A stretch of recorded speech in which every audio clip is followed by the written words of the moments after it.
بسم اللہ الرحمن الرحیم۔ گمنام ہیرو کے معزز ناظرین، السلام علیکم۔ آئیے چلتے ہیں کہانی کی طرف۔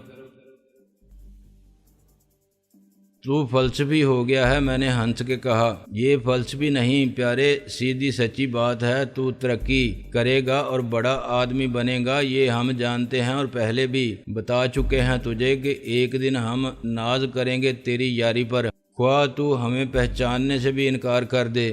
چاچا نے سنجیدگی سے پوچھا، تو وزیر اعظم بننا چاہتا ہے؟ میں نے سخت شرمندگی محسوس کی، وہ بچپن کی نادانی کی بات تھی۔ یہ رئیس خبیث ہر ایک کو بتاتا پھرتا ہے۔ رئیس نے کہا، لو چاچا شرط لگا لو، چاہو تو ہم سے ایک دن یہ وزیر اعظم بن جائے گا۔ ہم تو دیکھ رہے ہیں اس کے ستاروں کی چال اور اس کا چلن، اس کی سواری گزرے گی سڑک پر سے تو ہم بھی کھڑے ہوں گے کسی کونے میں اور ہاتھ ہلائیں گے، پھر سینہ تان کے بڑے فخر سے لوگوں کو بتائیں گے کہ یہ اپنا لنگوٹیا تھا، بچپن سے ہم یک کالب دو جان تھے۔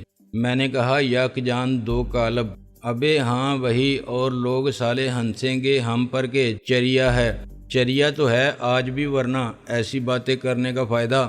آج اگر علا دین کے چراغ کا جن بھی میرا غلام ہو تو میں اس سے نہیں کہوں گا کہ مجھے وزیر اعظم بنا دے، پھر کیا بنانے کا کہے گا؟ چاچا نے مجھے غور سے دیکھا۔ فرض کرو وہ کہے کہ تیری ایک خواہش پوری ہوگی، کیا مانگے گا تو اس سے؟ دولت، میں نے سوچے سمجھے بغیر کہا۔ اتنی دولت جس سے میں سب کچھ خرید سکوں اور سب کو خرید سکوں، عزت، شہرت، مرتبہ اور عہدہ سب مل جاتا ہے دولت سے۔ دنیا کے بازاروں میں ہر چیز فروخت ہو رہی ہے۔ چاچا مجھے عجیب سی نظروں سے دیکھتا رہا۔ دولت سے تو عمران خان اور مہدی حسن نہیں بن سکتا، فیض اور ڈاکٹر قدیر خان نہیں بن سکتا، یا بن سکتا ہے؟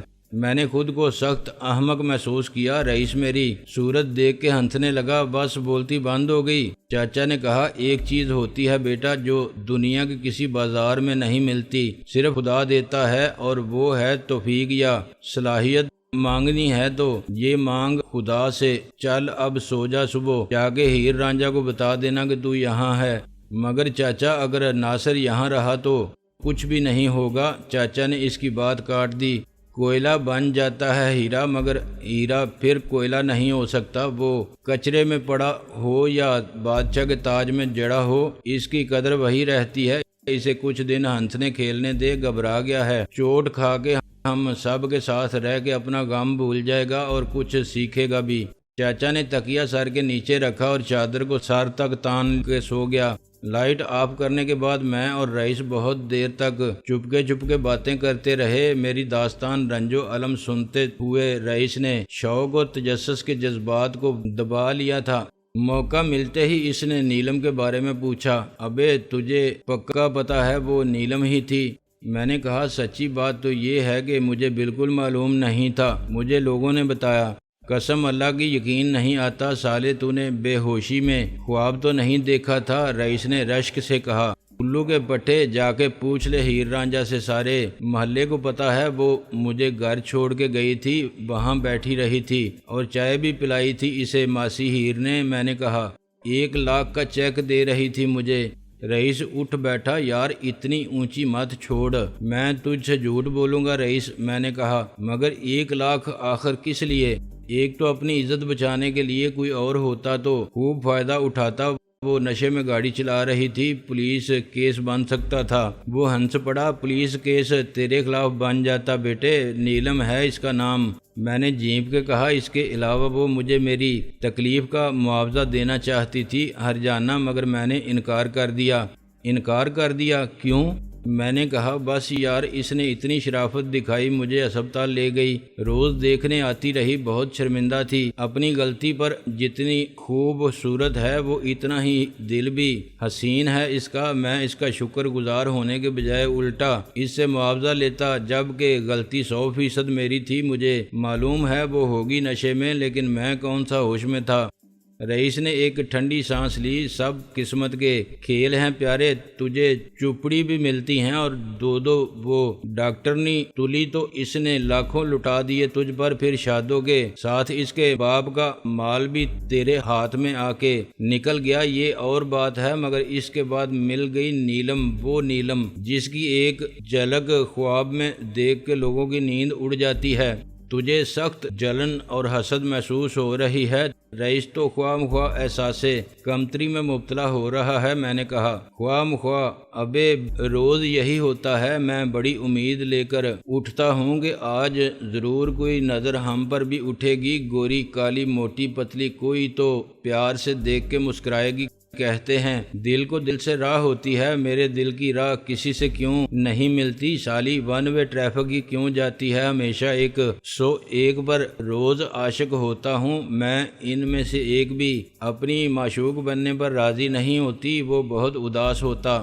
میں نے کہا یار عشق ہو جاتا ہے پھر مجھ سے کسی کو کیوں نہیں ہوتا؟ اب اس ہفتے میں قسمت نے 3 بار تماشا کیا۔ ایک لڑکی نقاب چہرے پر ڈالے ہاتھ میں کتابیں اٹھائے جا رہی تھی، بڑے گورے گورے مکھن ملائی جیسے ہاتھ تھے آدھے چہرے کے نقاب سے۔ اس کی آنکھیں دیکھ کے تو اپنا دل سالہ قابو سے باہر ہو گیا۔ ہم چل پڑے اس کے پیچھے۔ ایک جگہ اس نے پلٹ کے دیکھا اور ہاتھ سے اشارہ کیا تو قسم اللہ کی دل لوٹن کبوتر ہو گیا۔ دوسری بار اس نے صاف اشارے سے پاس بلایا اور ایک دیوار کے ساتھ ٹھہر گئی۔ اب میں قریب گیا تو سچی بات ہے یار، ٹانگیں کانپ رہی تھیں، آواز کانپ رہی تھی اور میں خود کانپ رہا تھا۔ اس نے برقع سے ہاتھ نکال کے مجھے ایک لفافہ پکڑا دیا اور بولی یہ سامنے والے گھر میں شاہد صاحب کو دے آؤ، 10 روپے دوں گی، مگر دیکھو ان کے سوا کسی اور کے ہاتھ میں مت دینا، وہ تمہیں 50 روپے دیں کے انعام میں، ورنہ جوتے پڑیں گے۔ میں نے لفافہ واپس تھما دیا اسے کہ لعنت انعام لینے والے پر اور لعنت تمہارے شاہد صاحب پر۔ لے یار وہ تو آگ بگولا ہو گئی کہ لعنت تیری شکل پر، بھیک منگے 4 آنے کے لیے ہاتھ پھیلاتا ہے۔ مجھے بڑی ہنسی آئی، کیا اس نے پہچان لیا تھا؟ ابے یار میں نے برسوں سے ہاتھ نہیں پھیلایا کسی کے سامنے، پتہ نہیں سالی نے کیسے مجھے فقیر سمجھ لیا۔ اس کے بعد اگلے دن تو بہت بری ہوئی، قسم اللہ کی بالکل لڑکی لگ رہی تھی وہ، مگر تھا خسرا، میں نے ذرا چھیڑا ہی تھا کہ وہ چمٹ گیا مجھ سے بڑے بازار میں اور چومنے لگا۔ اس کے ساتھ جو بکواس کی اس نے، میرے تو پسینے چھوٹ گئے۔ بڑی مشکل سے جان چھڑا کے بھاگا تو پیچھے سے تالی بجا کے آواز لگانے لگا کہ ہائے ہائے دیکھو لوگوں، نکاح سے پہلے ہی میرا قسم بھاگ گیا۔ بہت لوگ ہنس رہے تھے مجھ پر، بات ہی ہنسنے کی تھی، ہنس ہنس کے میرا برا حال ہو گیا۔ رئیس بھی ہنستا رہا۔ اور ابھی کل کیا ہوا، سمنا آباد میں ایک بڑی کراری جمع دارنی ہے، چولی گھگرے میں اس کی پتلی کمر اور بڑی جوانی کا روز دیکھ کے بڑے بڑے بزرگوں کے قدم رک جاتے ہیں اور نظر بہکنے لگتی ہے۔ سالی ہے بڑی نمکین اور تیز ترار، مجھ سے بھی ہنس ہنس کے باتیں کرتی تھی اور مانگ لیتی تھی، کبھی 5-10 کے چائے پیوں گی۔ ایک ساتھ مانگ لیے سالی نے کہ دیکھ گھاگرا کتنا پرانا ہو گیا ہے اور چولی بھی پھٹ رہی ہے۔ قسم اللہ کی پھٹی چولی دیکھ کے میرا ہاتھ خود جیب میں گیا اور ایک ہی 100 کا پتہ تھا اپنی پاس، وہ اس کی نظر کر دیا، لیکن میں نے پیار سے ہاتھ پکڑ کے پوچھا ہی کہ نئی چولی میں کب تک اپنی ظالم جوانی کو قید رکھو گی؟ تو بس غضب ہو گیا، ایک دم چلانے لگی کہ ارے حرامی ابھی بلاتی ہوں اپنے جوزف کو، یہ جھاڑو دیکھی ہے، مور نہ بنا دے تو میرا نام بھی وکٹوریا نہیں۔ ہنستے ہنستے میری آنکھوں میں آنسو آ گئے اور پیٹ میں مروڑ اٹھنے لگے۔ چاچا نے ڈانٹ کے کہا اوئے بس کرو، بس سو جاؤ اب اور مجھے بھی سونے دو۔ صبح میں رئیس کے ساتھ گھر گیا تو ڈاکٹر رانجھا مونچھوں پر موم جیسی کوئی چیز لگا کے انہیں نکیلا بنا رہے تھے اور آئینے میں دیکھ کے گنگنا رہے تھے۔ ماسی ہیر نے کچن سے چلا کے کہا بیڑا غرق ہو تیرا، سر پر بال نہیں رہے، مونچھیں اکھاڑ کے لگا لے سر پر۔ کون ہے یہ کالی شلوار والی بے حیا جس کے لیے ایسی بے شرمی کے گانے گاتا ہے؟ ماسی کو چھیڑنے کے لیے ڈاکٹر رانجھا نے دوسرا گانا شروع کیا، قمیض تیری کالی او سونے پھلاں والی۔ پھر اس کی نگاہ ہم پر پڑی جو دروازے میں کھڑے مسکرا رہے تھے۔ اس نے خوشی سے چیخ ماری، اوئے واہ واہ! ماسی ہیر کچن سے لکڑی کی ٹوئی سے مسلح ہو کے نکلی۔ میں نکالتی ہوں تیری واہ واہ، مگر ہمیں دیکھتے ہی اس کے طوفانی غصے کا رخ بدل گیا۔ ہم نے ایک ساتھ اس سے سلام کیا، خیر ہے نا ماسی؟ اس نے ٹوئی کو تھانے دار کے ڈنڈے کی طرح ہلایا۔ پہلے اندر تو آؤ، پھر بتاتی ہوں کتنی خیر ہے۔ کہاں گیا تھا تو؟ پہلے تو بتا رئیس خبیث۔ ہم دونوں کان پکڑ کے کھڑے ہو گئے۔ ماسی نے ایک ڈوئی رئیس کے عقبی حصے پر رسید کی۔ وہ شرارت سے بلبلایا، ہائے مار ڈالا! اف ماسی، کیا پہلوانوں والا ہاتھ مارا ہے! محمد علی قلعے کا مکہ بھی کچھ نہیں۔ ماسی نے اس کو دوسری بار ڈوئی ماری۔ شور مت کر، گلا مت پھاڑ، ایسے ساری رات تھانے میں چھترول میں اتنا رولا نہیں ڈالتا، مکر کرتا ہے میرے سامنے۔ میں نے کہا جانے دو ماسی، بیچارہ یتیم ہے میری طرح۔ ایک ڈوئی بڑی پھرتی سے میری پڑی، بڑا یتیم مسکین ہے، کہاں تھا رات کو؟ سچ بتا، نہیں تو ہڈیاں توڑ دوں گی۔ میں نے کہا وہ تو سب پہلے ہی ٹوٹی ہوئی ہیں، دل تک ٹوٹا ہوا ہے۔ اب ڈاکٹر رانجھا نے تبسم فرمایا، بھائی زوجہ، وہ کیا قول ہے حکیموں کا، صبح کا بھولا شام کو گھر آ جائے تو اسے بھولا نہیں کہتے۔ پتہ ہے مجھے اسے کیا کہتے ہیں، وہی کہہ رہی ہوں انہیں، اور تو اپنے حکیموں کے قول اور نسخے اپنے پاس رکھ۔ شربت بیچتا تھا، 4 آنے گلاس بن گیا ہے آج ڈاکٹر۔ غور کن اور کفن فروشوں کے ایجنٹ۔ میں نے کہا ماسی، ناشتے میں کچھ اور ملے گا ڈنڈوں اور گالیوں کے سوا؟ اس نے ایک ہاتھ اپنے سینے پر رکھا، ہائے میں مر گئی، تم نے ابھی تک ناشتہ نہیں کیا، پہلے کیوں نہیں بتایا؟ چلو بیٹھو اندر جا کے، میں 2 منٹ میں لاتی ہوں پراٹھے بنا کے۔ ڈاکٹر رانجھا نے قدرے دل زدہ لہجے میں کہا، کیا فرمایا ہے شیخ سادی نے؟ رتبہ ملا اسے جو وطن سے نکل گیا، وہ پھول سر چڑھا جو چمن سے نکل گیا۔ میں نے کہا یہ شیخ سادی نے کہا ہے اردو میں۔ انہوں نے بڑے یقین سے سر ہلایا۔ تمام بڑے شاعر اردو اور فارسی میں یکساں دسترس رکھتے تھے، اپنے غالب صاحب اور ڈاکٹر اقبال MBBS اور فیض صاحب۔ غالب کو بھی اپنی نااہلیہ سے ایسی ہی قدر ناشناس کا شکوہ تھا۔ میں نے کہا گھر کی مرغی دال برابر ہوتی ہے، اس سے مرغی کی روح کو کتنی تکلیف پہنچی ہوگی۔ اس نے ہمیں بتایا کہ اس کے دستے شفا کی شہرت کا دائرہ کس حد تک پھیل چکا ہے۔ شہر کے کونے کونے سے لا علاج مریض اس کے پاس آنے لگے ہیں۔ بہت جلد وہ اپنے جدید طریقہ علاج کے بارے میں، جس کا وہ موجد ہے، عالمی ادارہ صحت کو لکھے گا، اور اس سال کا نوبل پرائز برائے طب اگر اسے نہ دیا گیا تو ثابت ہو جائے گا کہ دنیا میں ہر جگہ دھاندلی اور سفارش چلتی ہے۔ اس نے مغزیات پر ریسرچ کو وسیع کر دیا تھا۔ تمام پھلوں اور سبزیوں کے بیجوں کے مغز پہلے ہی وہ ہر قسم کے شربت میں ملا کے استعمال کر رہا تھا، مگر اب اس نے لحمیات پر بھی ریسرچ کی ہے، اور کاکروچ سے بھینس کے مغز تک سب کے خواص ایسے امراض میں آزما رہا ہے جن کا علاج ابھی تک موت کے سوا کچھ نہیں تھا۔ ماسی ہیر نے دوبارہ پراٹھے رکھتے ہوئے اس عظیم مسیحا کی حوصلہ شکنی کی، موت ہی تو لاتی ہے بد نصیبوں کو کھینچ کر تیرے پاس۔ ڈاکٹر رانجھا نے آہستہ سے کہا، کبھی دیکھ آ کے کیسے لائن لگتی ہے باہر مریضوں کی، لوگ سمجھتے ہیں نئی پشتو فلم کے پہلے شو کی بکنگ ہو رہی ہے، سینکڑوں بندے روز آتے ہیں۔ یہ بھی بتا دے کہ زندہ کتنے واپس جاتے ہیں اپنے گھر؟ کچھ خدا کا خوف کر رانجھے، پتہ نہیں کیسے کیسے حرام جانور کا مغز کھلا رہا ہے لوگوں کو، چوہے کا اور مچھلی کا۔ توبہ توبہ، مرض الموت سے شفا کے لیے دوا میں حرام بھی حلال ہے۔ رانجھے نے فتویٰ صادر کیا، کئی علماء سے استفسار کر چکا ہوں، پتہ ہے مجھے، وہ تیرے جیسے ہی علماء کے چور کا گواہ ڈڈو۔ ڈاکٹر رانجھا نے ناشتہ ختم کرتے ہی رخصت ہو جانا بہتر سمجھا۔ رانجھا شربت فروش سے ڈاکٹر رانجھا بننے کے بعد ان کے حلیے میں نمایاں تبدیلی آئی تھی۔ وہ لنڈے کی سوغات ایک کالی سفید دھاریوں والی پتلون پہننے لگے تھے، جو کمر اور پیٹ پر ڈھیلی ہونے کے باعث ہمیشہ نیچے کھسکنے پر آمادہ نظر آتی تھی۔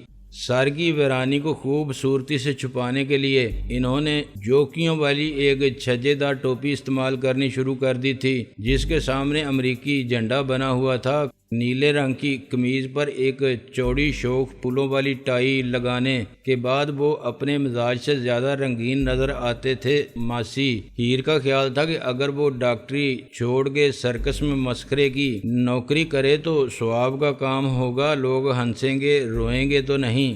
1 گھنٹے تک ماسی ہیر نے ہم سے ہمارے مستقبل کے عزائم کے بارے میں بھرپور جرح کی۔ ہم نے جی بھر کے جھوٹ بولا، اس کم ذات گشتی شادوں سے تو میں پوچھوں گی، ذرا واپس آ جائے وہ ولایت سے، چوٹی کاٹ کے ہاتھ میں نہ پکڑا دی تو نام ہیر نہیں، تو دفع کر، اسے تیرے لائق ہی نہیں تھی وہ۔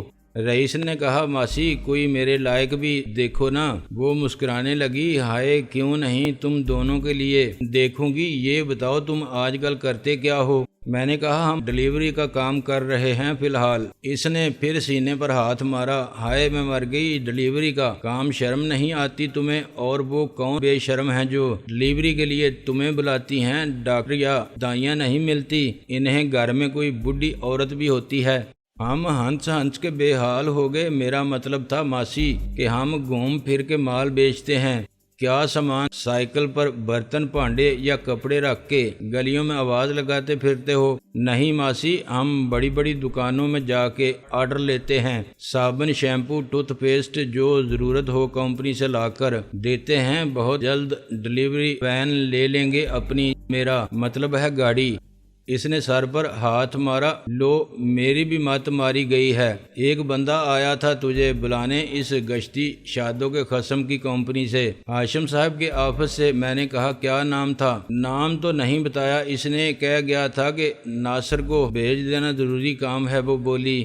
دوپہر تک ہم نے گھوم پھر کے وقت گزارا۔ گزشتہ رات رئیس سے باتیں کر کے اور پیری فقیری کا ڈرامہ دیکھ کے میرے دماغ پر سے غم و اندوہ کا بوجھ کچھ ہلکا ہو گیا تھا۔ ماسی ہیر سے مل کے اور بے فکری سے شہر کی خاک چھان کے میں کچھ اور سبک دوش ہو گیا۔ ہم نے دوپہر کا کھانا نعمت قدے میں کھایا اور اس کے ساتھ نمکین لسی کا ایک جگ پی گئے۔ پھر میں نے اپنے لیے اور رئیس کے لیے انارکلی سے جوتے کپڑے خریدے۔ رئیس کے منع کرنے کے باوجود رئیس لباس کے معاملے میں قلندرانہ وضع رکھتا تھا اور جو ملتا تھا بلا تکلف پہن لیتا تھا۔ لباس اچھا لگے یا برا، میلا ہو یا مضحکہ خیز، اسے پرواہ نہیں ہوتی تھی۔